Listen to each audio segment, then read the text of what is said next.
మా చెల్లె TRS party అధ్యక్షురాలు శ్రీమతి కల్వకుంట్ల కవిత గారు నిన్న పటాన్చెరులో సంగారెడ్డిలో ఏది పడితే అది మాట్లాడిపోతే ఇది మంచి పద్ధతి కాదు. భారతీయ జనతా పార్టీ నాయకులుగా సాంప్రదాయాన్ని గౌరవించేటువంటి వ్యక్తులుగా ఆడబిడ్డను గౌరవించాలనేటువంటి సదుద్దేశంతో కవిత గారు ఏం మాట్లాడినా మేము మాత్రం మర్యాదగానే మాట్లాడాలని అనుకున్నాం. ఒక ఎంపీని పట్టుకునే పడ్డది ఏది పడితే అది ఉరుతాడు కదా రఘునందన్ రావు. అవసరం మరి మీ నాయన కూడా వెళ్ళింది కదా ఆంధ్రలో బిర్యానీ పెట్టలేకుంటారు. అప్పుడు ఆడున్నాను మీరు ఒరిన రోజు మీ నాయన ఒరిన రోజు మీ అన్న ఒరిన రోజు ఆడిపోయింది ముచ్చట. తెలంగాణ ఉద్యమంలో ఎవరు ఏం ఒరిగినా కరెక్ట్ అనిపించింది కానీ ఇలా మేము మాట్లాడితే ఒరిగినట్టు కనబడుతుంది కవితకి. జహీరాబాద్ ఎంపీ ఎవరో తెలియదు కవితకి. రఘునందన్ రావు జహీరాబాద్ ఎంపీ కాదనేది కూడా తెలియదు కవితకి.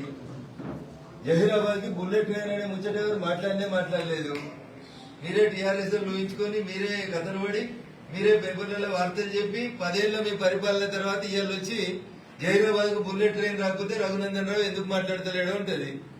జహీరాబాద్ ఉన్నది ఎంపీ రఘునందన్ రావు కాదు, కాంగ్రెస్ పార్టీ ఎంపీ ఉంటాడు, సురేష్ షెట్కార్ ఉంటాడు. రాసిచ్చేటోడైనా కొంచెం అకల్మని ఉండాలి రాసిచ్చేందుకు. సంగారెడ్డిలో మాట్లాడేటప్పుడు మెదక్ ఎంపీ గురించి మాట్లాడాలి. జహీరాబాద్ బుల్లెట్ ట్రైన్ గురించి సంగారెడ్డిలో ఎందుకు మాట్లాడు? ఎవరు మీరు చేసిరా? నీమ్స్ మేము చేయకపోతే. భారత ప్రభుత్వం నరేంద్ర మోడీ గారి నాయకత్వంలో జహీరాబాద్ కి నీమ్స్ తెచ్చింది.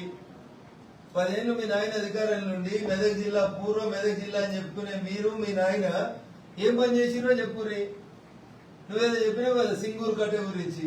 మీ నాయన జోగిపేటలో ఎన్నికల సభల్లో 2014 కంటే ముందు చెప్పిండు, తెలంగాణ తెచ్చుకున్నాక నేను జోగిపేటకు వచ్చి సింగూరు కట్ట మీద కూర్చేసుకొని కూర్చుంటే సింగూరు శుద్ధి ఎట్లా కాదో చూస్తా అన్నాడు. 9.5 ఏళ్ళు మీరు ఆయన ముఖ్యమంత్రి చేసిండు. నేను కూడా మాట్లాడగలుగుతాను మీ అయ్యాని, కానీ సంస్కారం అడ్డం వస్తుంది. మీరు ఆయన 9.5 ఏళ్ళు ముఖ్యమంత్రి చేసిండు. ఒక్క రోజైనా సింగూరు కట్ట మీదకి వచ్చి కూర్చున్నాడా? సింగూరులో కొర్రమైన చేపలు తినేందుకు చంద్రశేఖరరావు టైం దొరకలేదు కానీ ఆంధ్రాకు పోయి రాయలసీమ రతరాలసీమ ఎత్తా అని రోజా ఇంట్లో పోయి రొయ్యలు తిని చేపలు తిని వచ్చిండ్రు చంద్రశేఖరరావు గారు.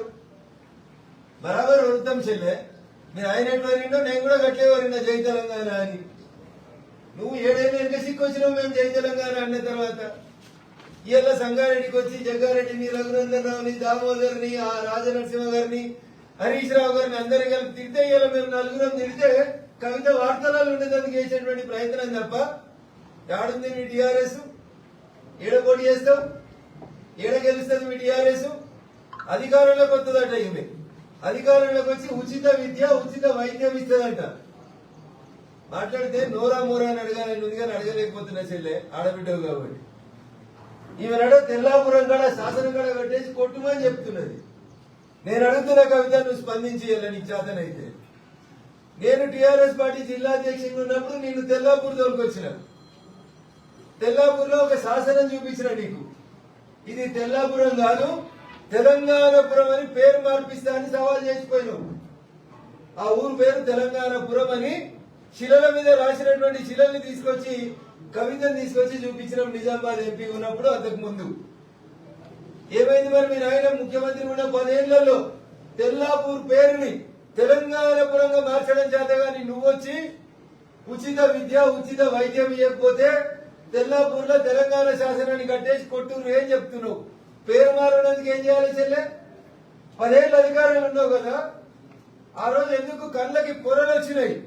ఎందుకు నాయన సింగూరు కట్ట మీద పోయి కుర్చేసుకుందామని ఎందుకు మాట్లాడలేదు కవిత అని అడుగుతున్నా. ఎందుకు తెల్లాపూర్ పేరుని తెలంగాణపురంగా మార్చలేదు కవిత అని అడుగుతున్నా.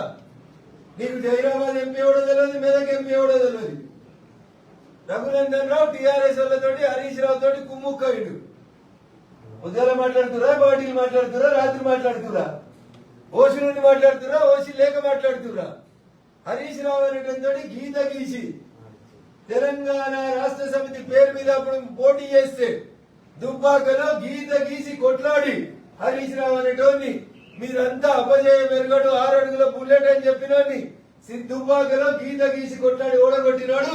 తెలంగాణ రాష్ట్రంలో ఎవడని ఉన్నాడంటే అది రఘునందన్ రావే. నీకు మీ బావ పడకపోతే మీరిద్దరు ఏమైనా చేసుకోండి. బావ మరదల్లో ముచ్చట్లు ఏమనుంటే మీరిద్దరు పెట్టుకోండి. మధ్యలో నన్నెందుకు లాగుతున్నావు మీ బావ పంచాయతీలకి? సింగూరు చక్క కాకపోతే మీ బావని తిట్టు, రాష్ట్ర ముఖ్యమంత్రి ఉన్నందుకు మీ నాయనని తిట్టు. 9.5 ఏళ్లలో ఉమ్మడి మెదక్ జిల్లాలో ఒక్క జిల్లా పరిషత్ సమావేశానికి వచ్చిన ముఖ్యమంత్రి హోదాలో చెప్పురి. 5 కోట్లు పెట్టి బస్సు కొన్నాడు మీ నాయన, ప్రభుత్వ సొమ్ము పెట్టి. ఎన్నడైనా బస్సు వేసుకొని వచ్చి నా మెదక్ జిల్లా ఎట్లుంది ఒకరోజు వచ్చి చూసిండా చెప్పుండ్రి. ఇవేం చెప్పడం చేతగాదు కానీ అందరినీ కలిపి తిడితే వీళ్ళందరూ నోరు మళ్ళీ పొద్దుగలేసిన తింటే 4 రోజులు నా పేరు పేపర్లలో కనబడుతుందని అనుకుంటుంది చెల్లె. ఏముందని తిట్టాలి చెల్లె? నేను ఓ ఎమ్మెల్యేవా, ఓ ఎంపీవా, ఓ మంత్రివా? ఏమున్నావని తిట్టాలి ఇవాళ? నేను ఏం చేసినావని తిట్టాలి? నిన్ను 10 ఏళ్ళు మీ నాయన అధికారాలు ఉంటే ఎన్నడైనా సిద్ధపడకకు వచ్చినవా? ఎన్నడైనా సిద్దిపేటకు వచ్చినవా? మీ నాయన చదివిన దుబ్బాకకు వచ్చినవా? ఏం చేసినావు ఈ మెదక్ జిల్లాకి? నువ్వు ముఖ్యమంత్రి బిడ్డగా మెదక్ జిల్లా రాజకీయాలలో గాని మెదక్ జిల్లా అభివృద్ధిలో గాని నీ పాత్ర ఏందో చెప్పు, నేను మాట్లాడతా. ఎవరితో కలిసి చేస్తున్నారు రాజకీయం? ములాఖత్ రాజకీయాలు నీకు ఎరక, కలిసి పనిచేసే రాజకీయం నీకు ఎరక. నా నోట్లో నాలుగు పెట్టి రఘునందన్ అన్నింటి మీద వరుతాడు కదా, నీ మీద కూడా వరుతా చెల్లె. రోజా ఇంటికి పోయి రొయ్యల కూర తిందామని బరాబరి చెప్తా. మమతా బెనర్జీ దగ్గరికి పోయి పైసలు ఇచ్చినని చెప్తా. మీ నాయన ముఖ్యమంత్రి హోదాలో హెలికాప్టర్లో పోతే పక్కన నువ్వు ఉన్నావని చెప్తా.